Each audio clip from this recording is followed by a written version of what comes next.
You are required for nothing, least of all belief. Welcome to the Lore of Thedas, a series where we explore the many secrets and vast mythology within the world of Dragon Age. Today's topic: magic. The source of life for all living things in Thedas, magic is essential to all those who inhabit the world.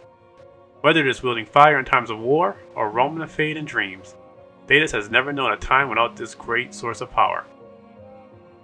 To understand magic, we must first know that the primary source of it is connected to the Fade. The Fade holds tremendous power and is the realm of dreams where mortal beings visit as they sleep. The Fade is ever-changing and difficult to maneuver within. However, while magic flows through all things, only a chosen few are able to access the power it grants. These individuals are called mages. Born with a strong connection to the Fade, Mage is able to tap into it and wield its power, from the elemental such as fire and ice to its more creative and destructive forces. While mages aren't born with the ability to use magic, but rather the talent manifests around puberty, and it rarely reveals itself in quite the same way.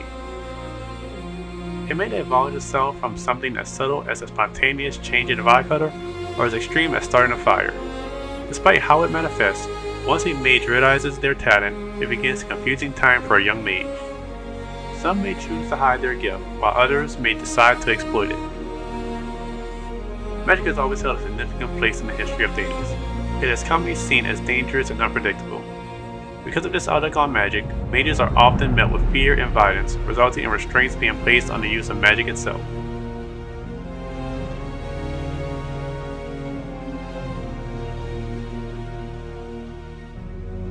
Mana is a mage's personal storage of magic, and is what defines a mage as well as their potential to wield the arcane. Yet mana has its limits. Just as a warrior exhausts their strength when swinging a blade, so does a mage lose mana when casting spells. A mage is unable to wield no more magic than their mana will allow. If they wish to do so, they must bolster their mana with an outside source, such as potions, artifacts, or even certain techniques. Without that, however, it is possible for a mage to deplete their life force, resulting in injury or even death.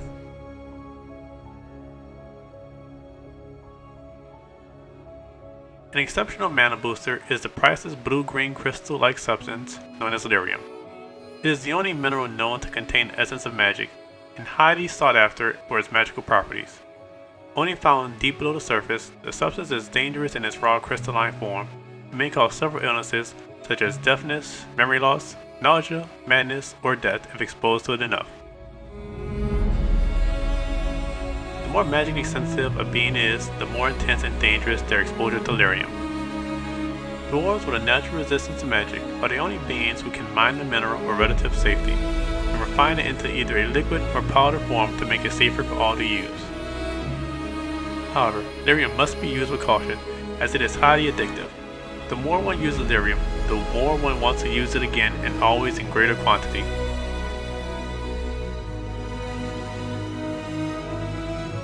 While magic can seemingly do the impossible, there are things that not even the most powerful mages can overcome.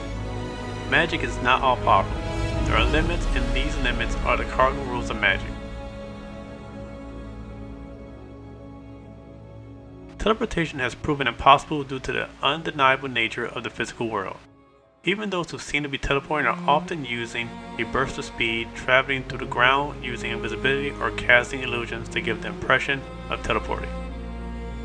While teleportation has proven to be practically impossible, it is possible to shorten the distance between areas by passing through other realms, such as using the Illuvians and using the crossroads.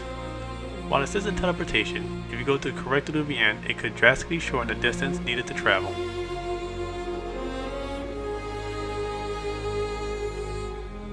When the mind is sent to the Fade, the body remains behind.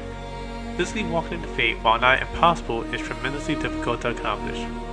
There are only a handful of times this feat has been broken. Most well known is when the Deventor Magisters used 2/3 of all the lyrium in the Imperium, along with the lifeblood of several hundred slaves, to breach the Fade. This transgression is said to be the cause of the blight plaguing Thedas. Another notable time is when the Inquisitor used the mark to enter and exit the Fade. It seems this cardinal rule has become more lax in recent time. It is also possible if one is in possession of a Illuvian to gain access to the Fade in this way. Those are very difficult not only to obtain but also to activate.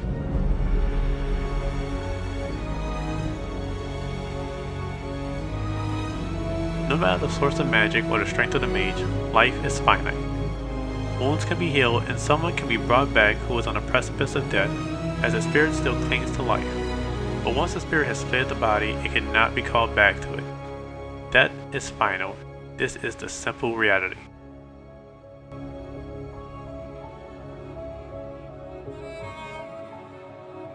Magic has always been a part of Thedas, even long before the continent was called so. The first known users of the arcane were the elves. They used it amongst everything they constructed and held.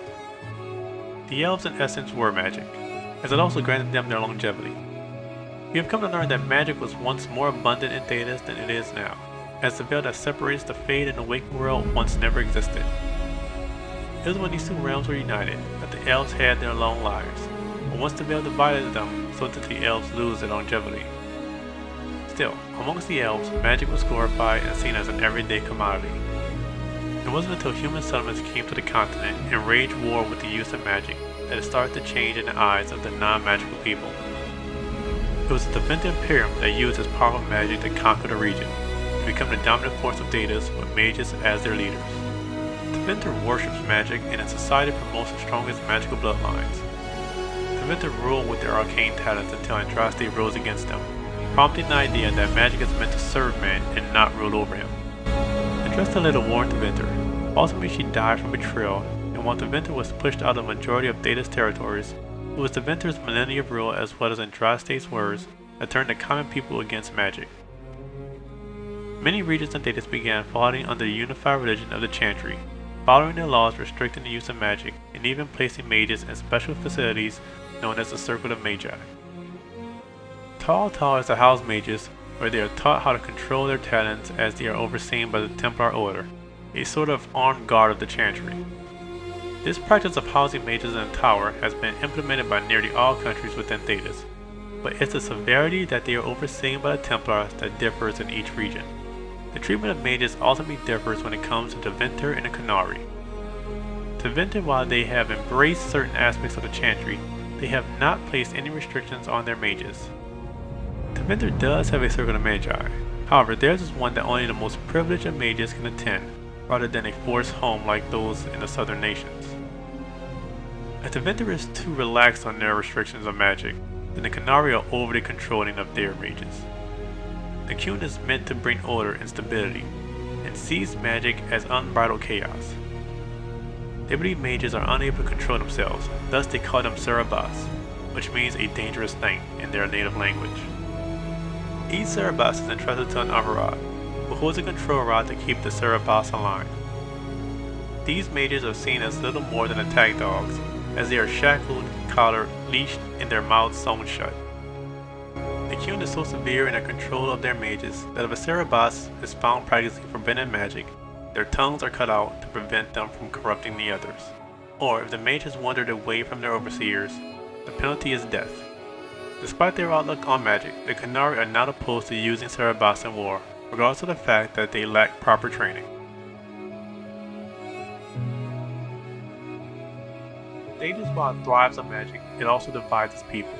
Its societies have grown to fear its potential after the turmoil and abuse of power that the Thedas Imperium mages brought with it so long ago.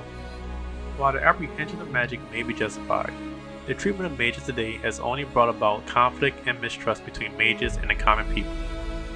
Whatever the outlook on magic may be, one truth is undeniable. Magic will always shape the world of Thedas. Thank you for watching this entry into the world of Thedas. I know I've been absent for a while, but I've been struggling to create this entry and make it just right. It's my goal to present everyone, both veterans and newcomers to the world of Dragon Age, information that they can understand. In the future, I will be diving deeper into mages, the Canary Lyrium, and many other things to give a broader understanding of magic. I want to give a special thanks to Cole from the Kingdom for helping me clean up this script, and to Sim for this amazing fire camp footage as always. You should definitely check out the Kingdom's channel and the Sim's Food of Thedas blog. Both links are in the description below. I hope you all enjoyed our dive into the lore of Thedas. Give this video a like, share, and be sure to subscribe if you want to join the Wolfpack.